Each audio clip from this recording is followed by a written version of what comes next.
This production is brought to you by Philothea Studios. Hello and welcome. You are about to listen to a short narrative selected from Restoration, a publication of the Madonna House Apostolate. We invite you to listen deeply as the author shares the joys and struggles of living the gospel of Jesus Christ without compromise in today's world. My First Lent at Madonna House by Tom Kluger. The following article appears in Restoration, March 2003. The Church challenges her children to enter deeply into the spirit of Lent, so that they may enter into the passion and resurrection of the Lord. Fortunately for me, during my first Lent at Madonna House in February 2001, I did not have to try at all to enter the spirit of Lent, for Lent came to me. As a matter of fact, it seemed to land on me like an elephant dropped from an airplane. I was at Madonna House in the Spiritual Formation Program, a program that helps men discern whether or not they have a vocation to the priesthood and, in either case, to give them formation. The program begins in September or October and ends on Easter Sunday. What I did not realize at the time was that if I was going to follow God's will for me, I would have to be purified, if not completely, then at least more than I was at the time. Of course, this did not happen to me in the way I would have liked it. Standing on a sunny mountaintop, with the wind of the Lord rushing through me, refreshing me, gently blowing away all bad habits and concupiscence, and leaving me squeaky clean and perfect. No. God seems to prefer a more labor-intensive path to spiritual growth, and the labor started in earnest during Lent. I was assigned to work in the auto repair department, and part of my job was to check the cars every day for windshield washer fluid level, oil, transmission fluid, and so forth. To carry all these fluids, I had a red wagon, which I pulled with a yellow rope. So instead of standing on a sunny mountaintop, I walked around the flat parking lot pulling a little red wagon, the kind children have.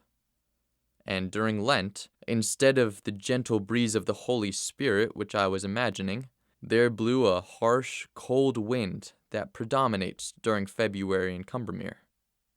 So every morning, when I checked the cars, because it is difficult to work on cars with gloves on, my hands would be freezing cold and cracked. Then on one occasion, the front of the car was parked right against a snowbank, so in order to peer down into the engine, I had to stand on top of the snowbank. The snow gave way under my feet, and I scraped my shin bones against the bumper of the car. This was the time for me to start asking myself, am I a fool for Christ, or just a jackass? But any difficulties with work were paltry beside my difficulties in getting along with my brothers and sisters in Christ. At Madonna House, the majority of us live in dormitories, and this was my first experience in not having my own bedroom, not having somewhere at night where I could close the door behind me and exhale. By the time Lent came around, I had already been living in a dorm for a few months, but Lent added a particular intensity to it.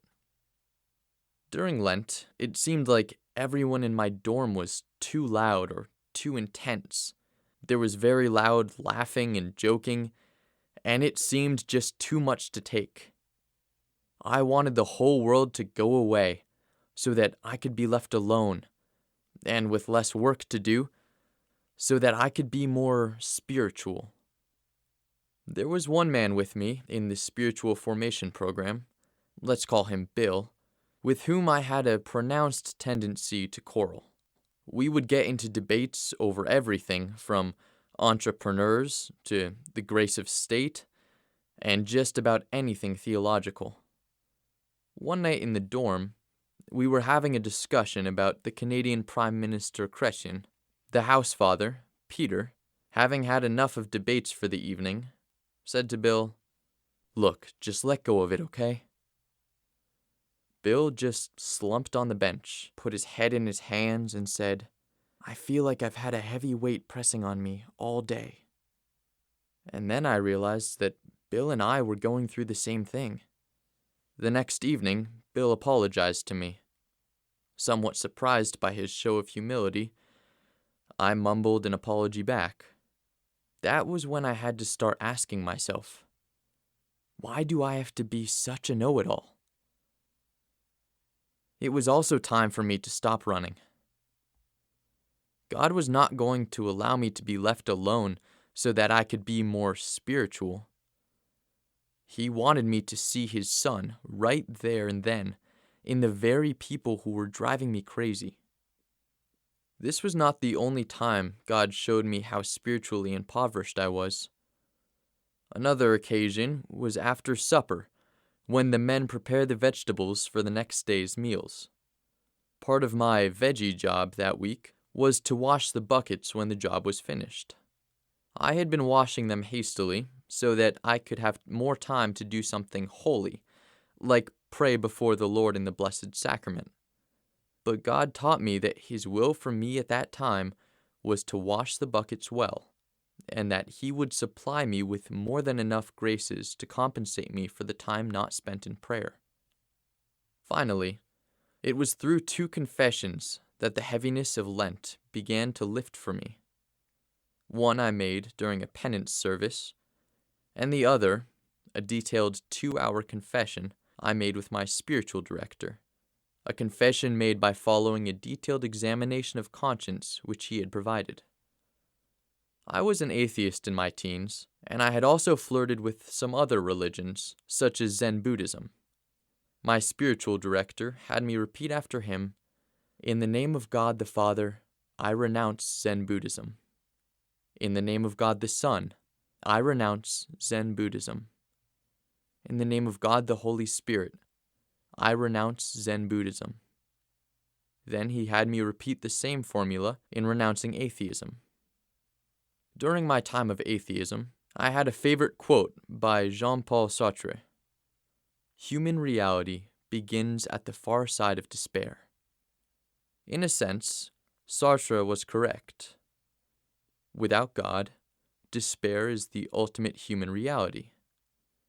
But with God, the ultimate human reality is that in him all things are possible, even hope. And this was the lesson God had to teach me: to trust in our Lord, not in myself. For I believed that I was a pretty smart, level-headed kind of guy. At the bottom of my heart, there was a stubborn refusal to believe that I really needed Jesus. But God in his mercy taught me otherwise.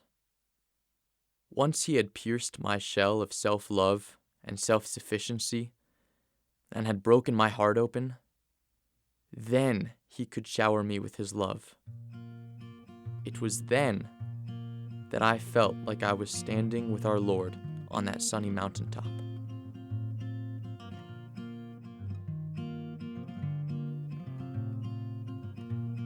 Dear friend, thank you for listening. Rest assured of the prayers of the Madonna House community for you, our listener. May God bless you and keep you. May God shine his face upon you, and may God give you his peace.